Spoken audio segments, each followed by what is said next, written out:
It's just hours before we bid farewell to 2020. President Cyril Ramaphosa has wished all South Africans a happy and healthy new year. He says COVID-19 devastated lives and destroyed livelihoods.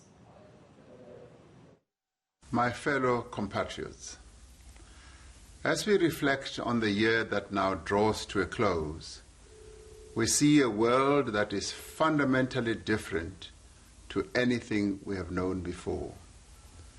There is no corner of the earth, nor any part of our country, that has not been affected by the coronavirus pandemic. It has devastated lives and destroyed livelihoods. It has also caused great pain and left many people hungry and destitute. At the same time, it has brought our people together like never before.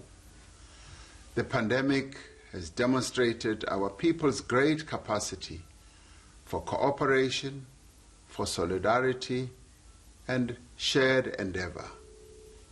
Globally, the countries of the world have worked together to share information and also share resources.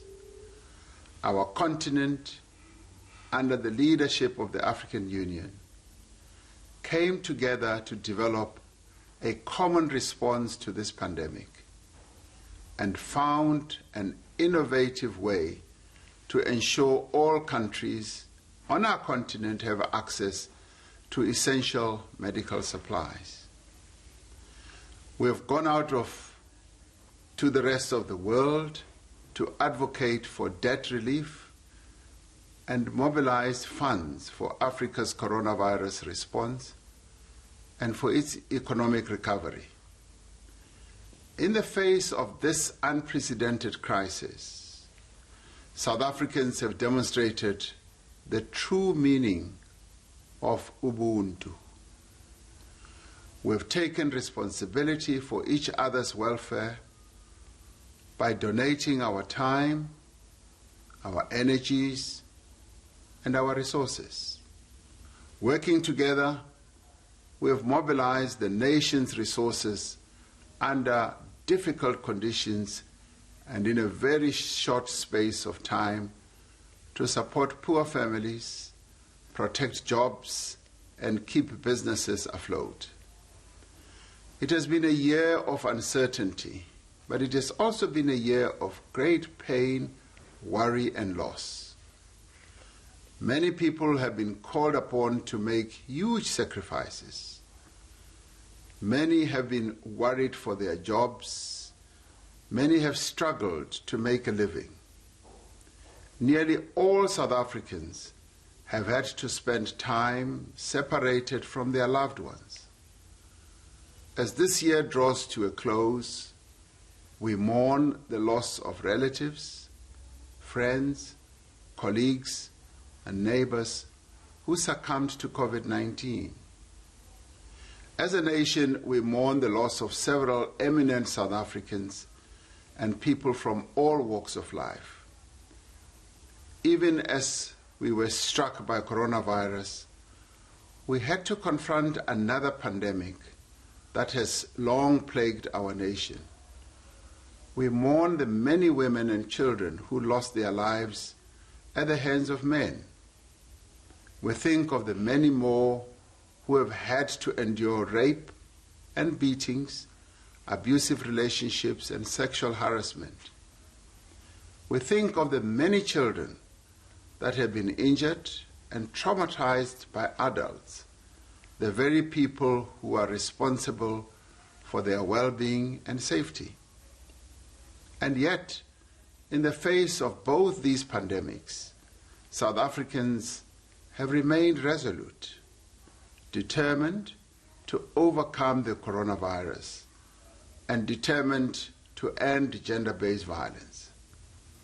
I want to express my heartfelt gratitude to every South African for the courage and the perseverance with which you have confronted this crisis. I want to thank the health and social services workers for taking care of people who are ill, hungry, or lonely. Even as the year draws to an end. In hospitals and other health facilities across the nation, committed health workers are caring for the sick in the face of a severe resurgence of infections. Throughout the year, they have worked tirelessly and at great risk to themselves to care for us and to protect us. We have a duty to protect them from harm and fatigue by acting responsibly, by ensuring that we do not become the infected and that we do not infect others. I also want to thank the men and women in our law enforcement agencies and our defense force who are keeping us safe from crime, violence, and harm. In the many ways that COVID-19 affected our lives this past year, one of the most challenging was the disruption caused to learning and teaching in our schools, colleges, and universities. The pandemic threatened the educational development of an entire generation of South Africans. It is therefore with great admiration and much respect that I salute the learners and the students of 2020 for having continued with their studies under such difficult conditions. In some instances, they've had to continue the academic year into 2021. I want to thank the educators, the lecturers, administrators, and school governing bodies for having worked so hard to save the academic year and to ensure that the young people of our country progress and succeed. We are grateful to the country's religious leaders and traditional leaders for having suspended or limited many of their activities during this pandemic period. We are grateful to our sports people and administration, to our artists and performers, and all those who have been unable to continue their trade to prevent the spread of the disease. We say thank you. I also want to thank all members of Parliament, members of provincial legislatures, local government councils, and all public servants for having remained at their posts even at the most difficult moments of the pandemic, and for having continued throughout to serve the nation. I also want to thank the journalists, people who have made us more aware of this pandemic, who have spread the information. We thank you for your tireless work.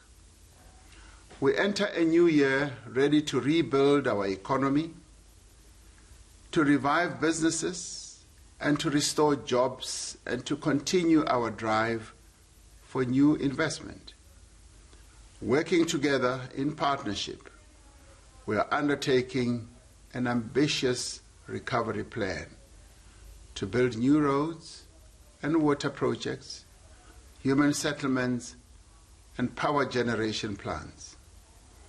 We have made important progress in vital economic reforms to ensure we have a secure supply of affordable energy, that we have cheaper, faster, and more accessible broadband connectivity, and that our ports and railways are more efficient and more competitive.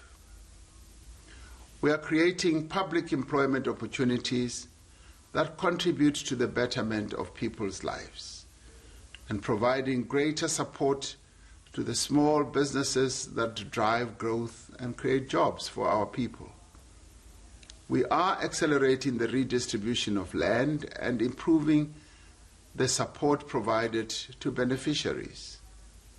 Through this work, we are transforming our economy, enabling more black people, women, and young people to participate in and benefit from activities from which they had previously been excluded.